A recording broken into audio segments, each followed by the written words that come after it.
Assalamualaikum warahmatullahi wabarakatuh. Apa kabar nih semuanya? Semoga selalu sehat dan selalu dalam pelindungan Allah Subhanahu wa Ta'ala ya.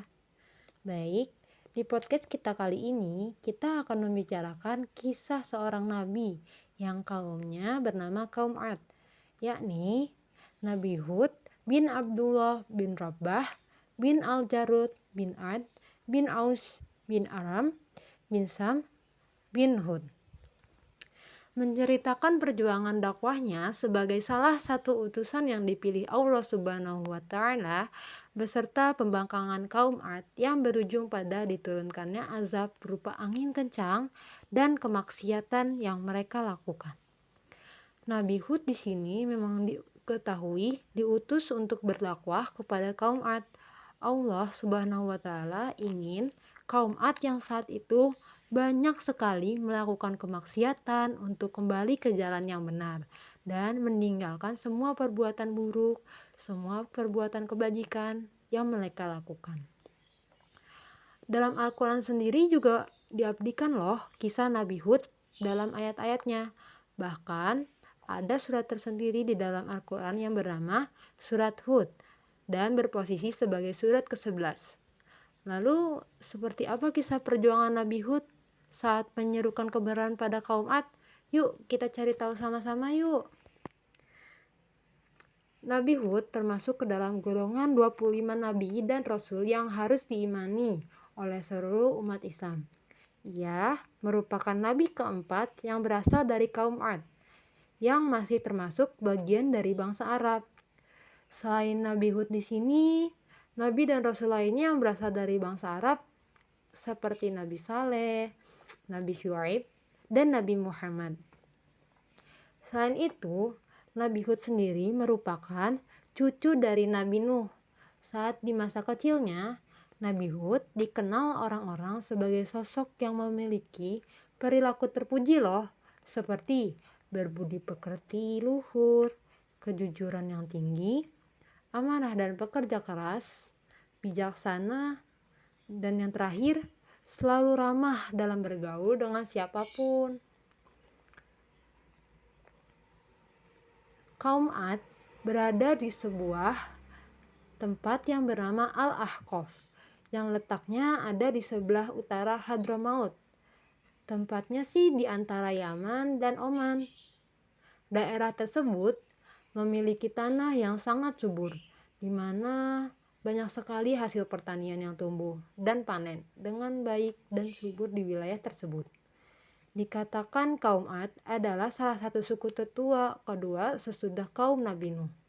Dengan kondisi wilayah dan tempat tinggal yang subur, kaum Ad pun hidup dengan sejahtera, aman, dan damai, serta serba berkecukupan. Di sini bukan hanya hasil pertaniannya saja yang sangat melimpah, namun juga hasil peternakan yang sangat sehat-sehat. Terdapat juga aliran air yang jernih dan segar di wilayah tempat tinggal mereka. Selain itu, kaum Ad juga dikenal memiliki perawakan yang tinggi, besar, kuat, sehingga dapat bekerja keras dengan maksimal dan membuat kehidupan mereka makmur. Namun, meski dikaruniai berbagai kelebihan dan kesejahteraan, sangat sayang, beribu sayang kaum Ad tidak menyembah Allah Subhanahu wa Ta'ala. Mereka malah menciptakan berbagai banyak berhala. Mereka menciptakan berhala yang mereka beri nama sendiri dengan nama Samud dan Al-Hattar, untuk kemudian mereka sembah sebagai Tuhan. Hal ini sama dengan yang dilakukan kaum sebelumnya, seperti kaum Nabi Nuh. Nabi Hud pun berdakwah kepada kaum Ad. Namun saat itu memang benar-benar tidak mendengarkan dakwah Nabi Hud dan tidak bersedia beriman kepada Allah Subhanahu wa Ta'ala. Mereka juga tidak mau berhenti dari perbuatan ingkar mereka, dan kaum tersebut pun juga selalu berbuat apa saja sesuai dengan kehendak mereka sendiri. Hal tersebut menunjukkan jika sifat membangkang dan takabur dari kaum Ad sudah begitu hebat sehingga sangat sulit untuk diubah. Akibat dari perilaku mereka itu, Allah Subhanahu wa Ta'ala pun menimpakan musibah yang berupa kekeringan, yang akhirnya membuat kaum Ad itu resah, gelisah, takut melihat pertanian yang tidak lagi panen, takut akan kemiskinan. Mereka pun dilanda akan ketakutan terhadap kelaparan juga.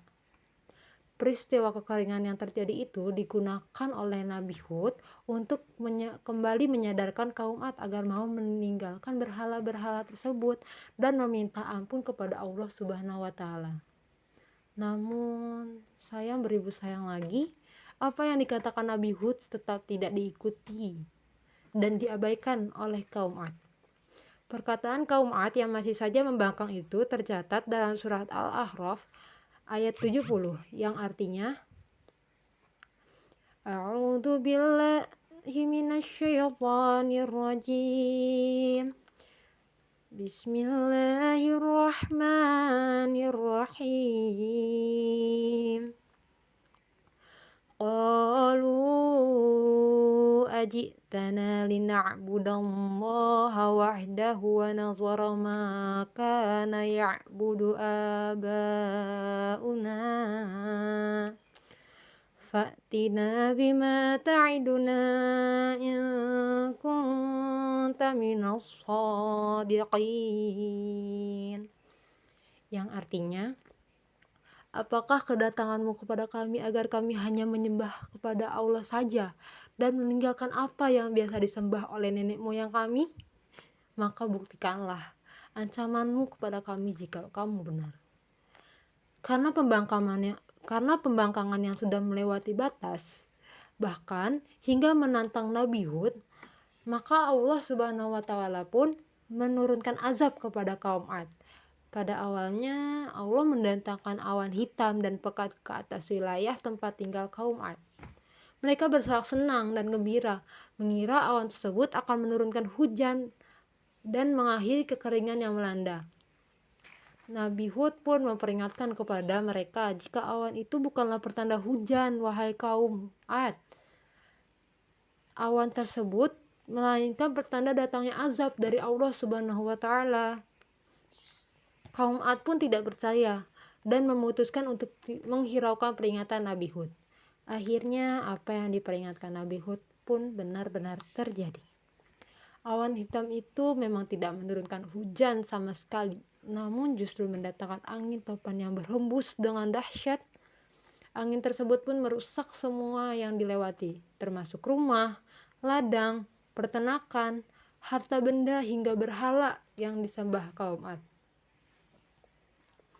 Sementara mereka yang membangkang sedang merasakan azab dari Allah, Nabi Hud bersama para pengikutnya tetap dilindungi Allah saat berada di dalam rumah dan tidak terkena dampak angin topan tersebut. Setelah peristiwa yang menghancurkan banyak hal itu, Nabi Hud pun meninggalkan orang-orang yang ingkar padanya dan tinggal di daerah lain bersama para pengikutnya.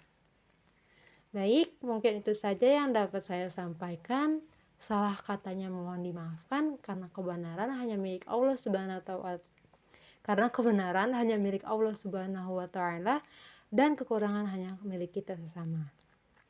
Akhirul kalam, billahi taufik wal hidayah warida walinayah. Wassalamualaikum warahmatullahi wabarakatuh. Sekian, terima kasih.